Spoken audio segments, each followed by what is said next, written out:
did a piece on Joe Manchin.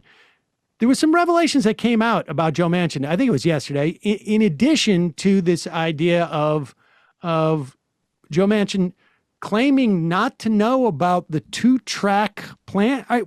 Walk us through this, because this seems super impressive. Like, doesn't he have a phone on his yacht?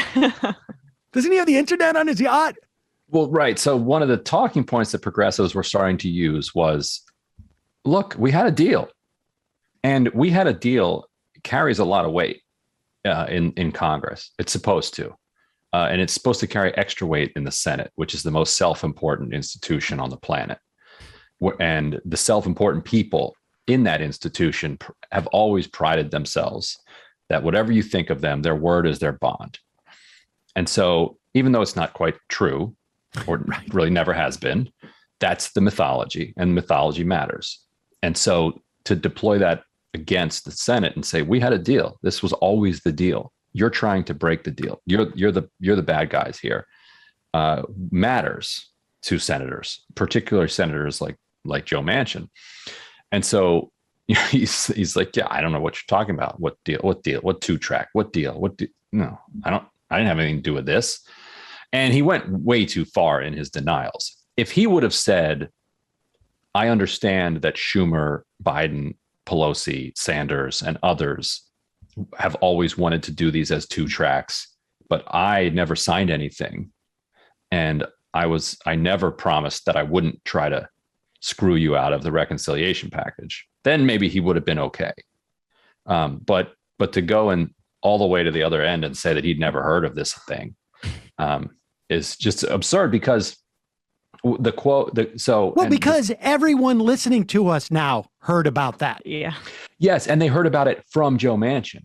So if you remember when Biden announced the bipartisan deal, Pelosi and Schumer were like, this is part of a 2-track strategy. And Biden said, I'm not signing the infrastructure bill until the reconciliation bill is passed. This is always has been a 2-track strategy. Republicans freaked out. And they're like, this is unfair. Well, how could you do this to us? Who came to Joe Biden's defense? Joe Manchin. Joe Manchin said publicly, what are you talking about? There's always been a 2-track strategy. That's what the strategy is. Like that was Joe Manchin that afternoon when they were coming after Joe Biden. So he knew. But let's be fair. That was months ago. Like, yeah, this is June we're talking about. So yeah, this is end of June. Yeah.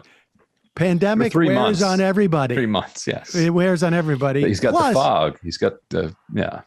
Plus, you got to think about how much responsibility you have with a boat like that.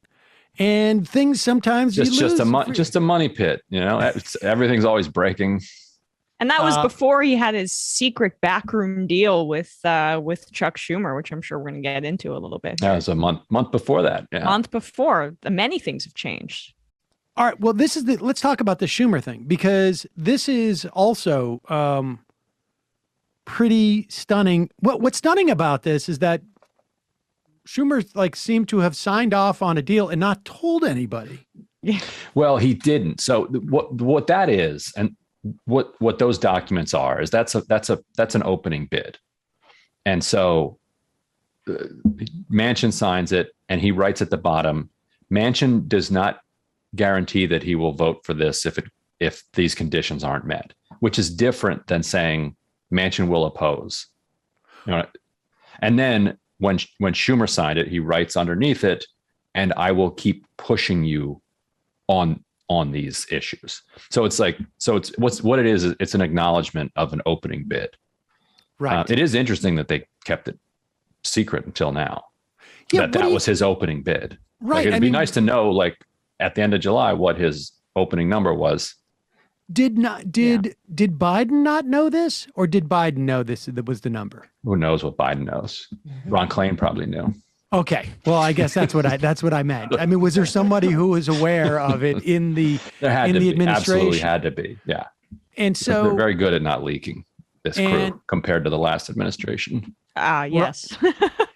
And the idea that why you want to keep that under wraps if you're Schumer is because you want to make it seem like this is a last minute negotiation.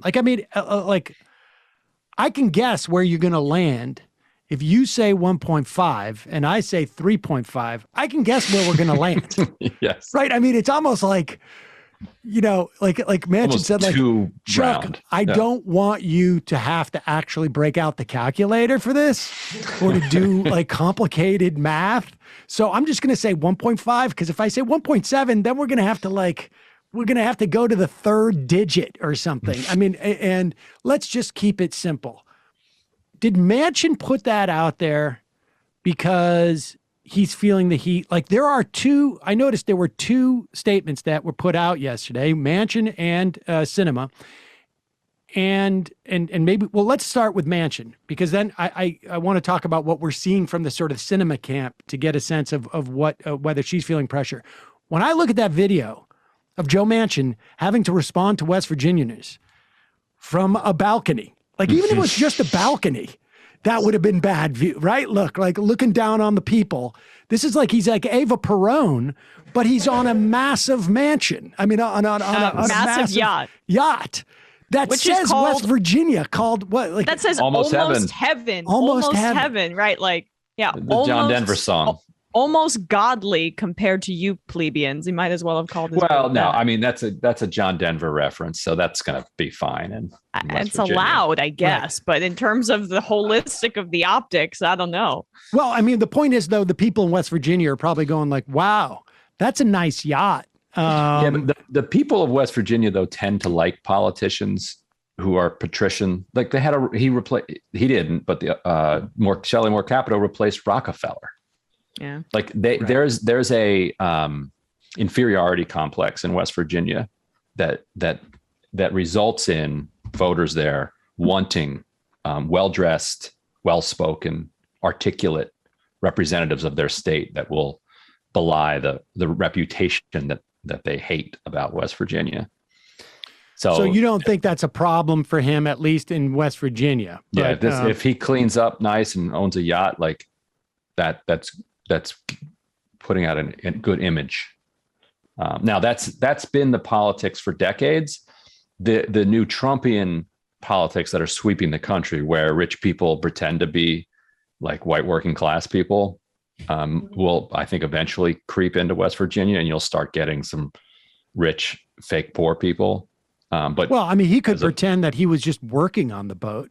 That's right. Yes, with his overalls. Yeah. Yeah. I'm just cleaning toilets. Exactly. Like, just, doing. But that's not West Virginia yet. They still, because when you're authentically struggling, you're ashamed of that. It's only later when you come out of it. Well, that you take pride in what you came through. That's Trump's allure too, on some level, right? I mean, this is exactly. But when you're authentically struggling, you try to cover it up. And you're embarrassed about it and you lie about it. And so that's what they want in their politicians. And now Joe Manchin, it feels like there is less to work on some level. He just feels like he is riding shotgun for Kristen Sinema. And that, like, he'll make it seem like he's making his own decision, but he just knows that, like, there's camera time for me as long as she's doing this. That's the way it feels like to me. Folks, there's more of what you've just saw where that came from. That's if you hit the subscribe and like button. Thank you. Really, thank you.